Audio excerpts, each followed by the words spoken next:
You're not a party to the Constitution? Ah, I'm about to tell you. Give me just a moment. So let me finish with Judge Mosman. What I proved with Judge Mosman is that there's two governments. That there's a de jure government of we the people, where we the people lay down the law and the government steps outside of their scope and authority of the law in which we the people lay down, then they're committing felonies. They're committing emoluments violation. Okay? That's Article 1, Section 6, Clause 8 of the Constitution. An emolument violation. What is an emolument? Anybody know? It's where we pay them to do something that we lay down, that we tell them what to do, and they act outside of that scope and authority, and they collect a fee from us. It's not part of their job description. It's not part of the law in which we lay down, and they act outside of that. Therefore, they commit emolument violations. They're stealing from us, from the public, that they're getting paid by to do something we didn't tell them to do or didn't give them authority to do. That's what an emolument violation is. I also proved that judges and prosecutors get a net retention or a commission for finding someone guilty. A commission. And I also proved that they share that with the defense attorney.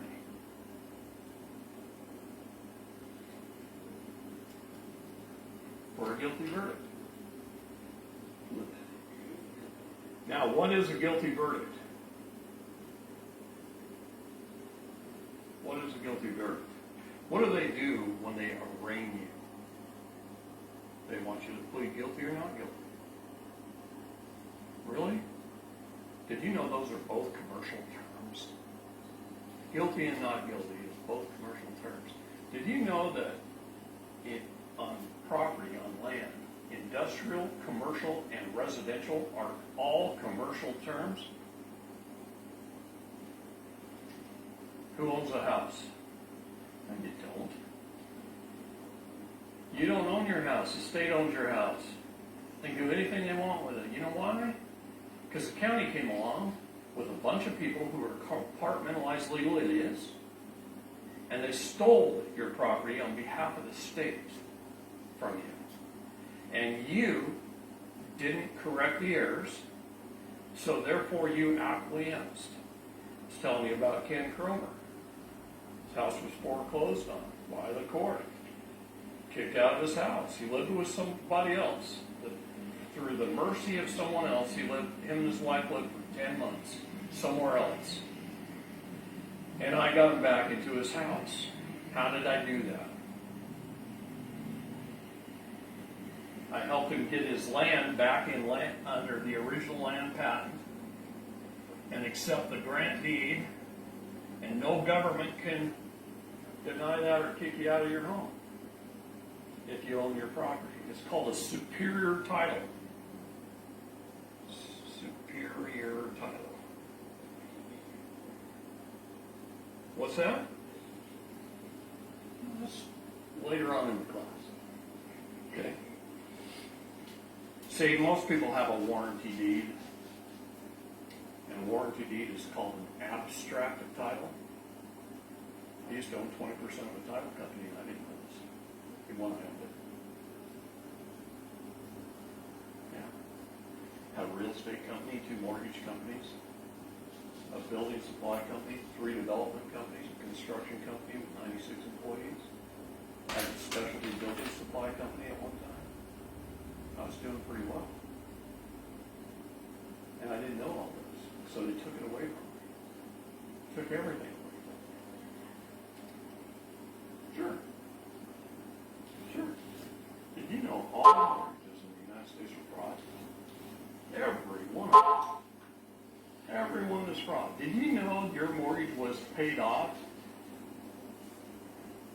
Your mortgage was paid off the moment you signed the mortgage application and they accepted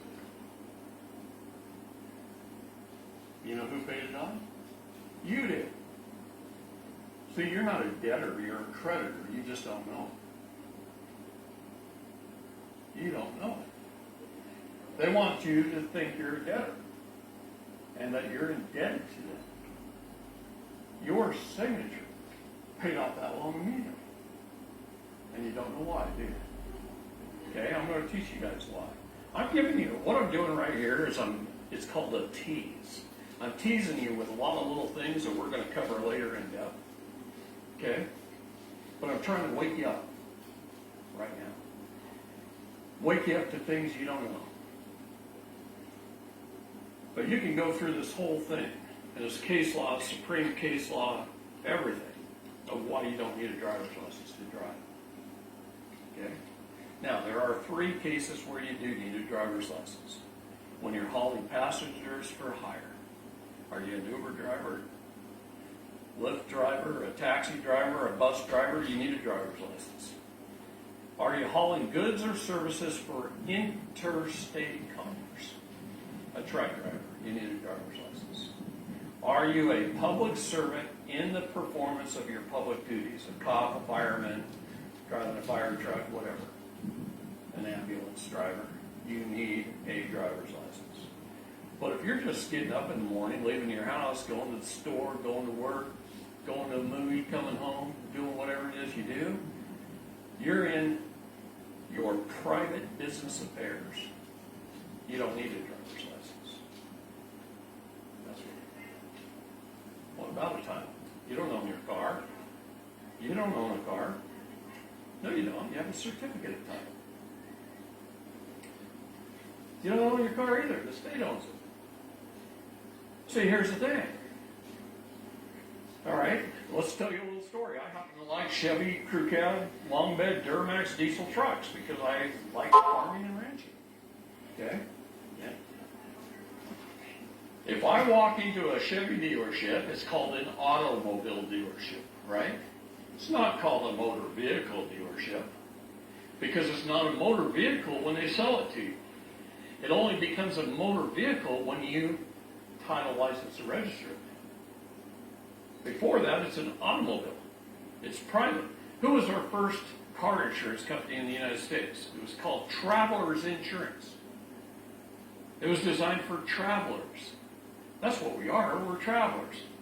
We travel from point A to point B in our private business affairs 99% of the time. Okay? You walk into an automobile dealership, if I laid out $75,000 cash for a brand new crew cab Duramax diesel pickup, it might be 80 by now. At that moment in time, I own that truck. But the minute the salesman looks at me and says, I need another $250 for title, license, and registration, please, and I give them another $250 instead of that stack of $75,000, that's the moment I gifted that pickup to the state. So what I do is I look at them and I say, no, that's not necessary. I'm going to export it to a foreign country. And then when I get in and I turn the key and I drive it off of their lot, I'm driving it out of the state of Oregon into Oregon. I just exported it into a foreign nation.